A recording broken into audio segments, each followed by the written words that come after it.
ನಾನು ಗೆದ್ದಿದ್ದೀನ ಇಲ್ಲ. ನೀವು ಗೆದ್ದಿದ್ದೀರ ಅಣ್ಣ, ಆದ್ರೆ ಟ್ರೋಫಿ ಗೆದ್ಕೊಂಡ್ ಬರ್ಬೇಕಂತ ಎಲ್ಲ ನಮ್ ಕರ್ನಾಟಕ ಜನತೆದ ಆಸೆ ಇತ್ತು.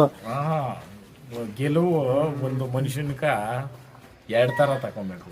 ಮನಸ್ಸಿಂದ ಗೆಲ್ಲೋದು, ಆಟಕ್ಕೋಸ್ಕರ ಗೆಲ್ಲೋದು. ನಾನು ಮನ್ಸನ್ ಗೆದ್ದಿದ್ದೀನಿ, ಬಿಗ್ ಬಾಸ್ ನಾನು ಗೆದ್ದಿದ್ದೀನಿ ಅಷ್ಟೇ. ಟ್ರೋಫಿ ಬಂದಿಲ್ಲ, 50 ಲಕ್ಷ ದುಡ್ಡು ಬಂದಿಲ್ಲ, 50 ಕೋಟಿ ಮನ್ಸುಗಳು ನನ್ಗ ಮನ್ಸು ಗೆದ್ದಿದ್ದೀನಿ. ಟಾಪ್ 5 ಅಂದಿದ ತಕ್ಷಣನೇ ಅದ್ರಲ್ಲೇ ಗೊತ್ತಾಗ್ಬಿಡ್ತೈತೆ. ಟಾಪ್ 5 ಅಲ್ಲಿ ಯಾರೇ ಇದ್ರೂನು ಅದ್ ಏನೇ ಬಂದ್ರು ಬೆರ್ಲೆಣಿಕೆ ಅಷ್ಟರಲ್ಲೇನೆ ಮಿಸ್ ಆಗಿರ್ಬೋದು, ಇನ್ನೊಂದಾಗಿರ್ಬೋದು, ಬಟ್ ಓಟ್ಕ ನಾವು ಗೌರವ ಕೊಡ್ಲೇಬೇಕು.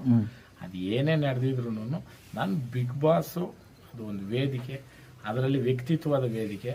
ಹೋದಾಗ ಹೆಂಗಿದ್ದೀನಿ, ಬಂದಾಗೂ ನಾನು ಹಂಗೆ ಇದ್ದೀನಿ. ನಾನು ಇನ್ಮೇಲೇನೂ ಹಂಗೆ ಇರ್ತೀನಿ. ಜನದ ಜೊತೆನೇ ಇರಬೇಕು, ಜನದ ಜೊತೆನೇ ಬೆಳಿಬೇಕು. ಇನ್ನೂ ಒಂದು ಏನು ಬಿಗ್ ಬಾಸ್ ಇಂದ ಗೆದ್ಕೊಂಡ್ ಬಂದಿದ್ದೀನಿ ಅಂದ್ರೆ, ಸುದೀಪ್ ಸಾರ್ ಒಂದು ಫಂಕ್ಷನ್ಗೆ ಬರ್ಬೇಕಂದ್ರೆ ಒಂದು ದೊಡ್ಡ ಇದು ಅಂತ ಹೋರ ನಮ್ಮ ರೇಸ್ಕ ಆಲ್ರೆಡಿ ನಾನು ಬುಕ್ ಮಾಡ್ಕೊಂಡು ಬಂದ್ಬಿಟ್ಟಿದ್ದೀನಿ. ಅದೇ ಕರ್ನಾಟಕ ಜನತೆ ಕೊಡ್ತಾ ಇರೋದು.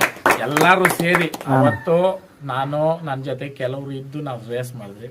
ಇವತ್ತು ಎಲ್ಲ ಇಡೀ ಕರ್ನಾಟಕದ ಜನತೆ ಎಲ್ಲ ಸೇರಿ ರೇಸ್ ಮಾಡೋಣ. 4 ದಿನ ಪ್ರೋಗ್ರಾಮ್ ಇರ್ತೈತೆ. ಹೋದ್ಸಲಿ ಏನ್ ಮಾಡಿದ್ನೋ ಅದೇ ತರನೇ ಎಲ್ಲಾರು ಸೇರ್ ಮಾಡೋಣ.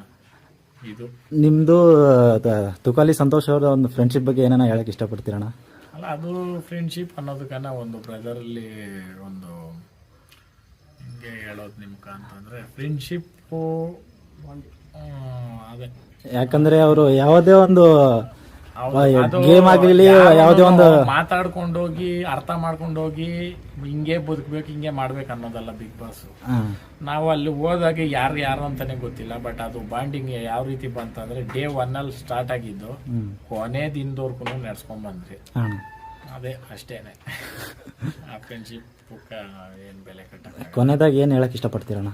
ಏನಿಲ್ಲ, ಮನ್ಸನ್ನ ಗೆದ್ದಿದ್ದೀನಿ. ಆಮೇಲೆ ಸೋತಿದ ತಕ್ಷಣ ವೇದಿಕೆನ ಮತ್ತೆ ಆಪರ್ಚುನಿಟಿನ ಸರಳವಾಗಿ ಮಾತಾಡ್ರೆ ನಮ್ಮ ವ್ಯಕ್ತಿತ್ವ ಅದಲ್ಲ. ನಮ್ ಗೌರವ ಕೊಟ್ಟವ್ರೆ, ನಾವು ಅವ್ರ ಗೌರವ ಯಾವತ್ತೂ ನಾವು ಅವ್ರ ಚಿರಋಣಿ. ಅವತ್ತು ಹೇಳೋದದೆ, ಇವತ್ತು ಹೇಳೋದದೆ, ಮುಂದೆ ಹೇಳೋದದೆ. ಗೆಲುವು ಸೋಲು ಒಂದು ನಾಣ್ಯದ 2 ಮುಖ. ಸೋಲು ಯಾವನ್ ತಕೊಂತ ನಾವು ಜೀವನದಲ್ಲಿ ಯಾವತ್ತು ಗೆಲುವೇ ಇರ್ತದೆ, ಗೆಲುವು ತಕೊಂಡವನ್ಗೆ ಅಂತ್ಯ ಇರ್ತದೆ. ಇಷ್ಟ ಹೇಳಕ್ ಇಷ್ಟ. ಸಂತೋಷ ಸಂತೋಷ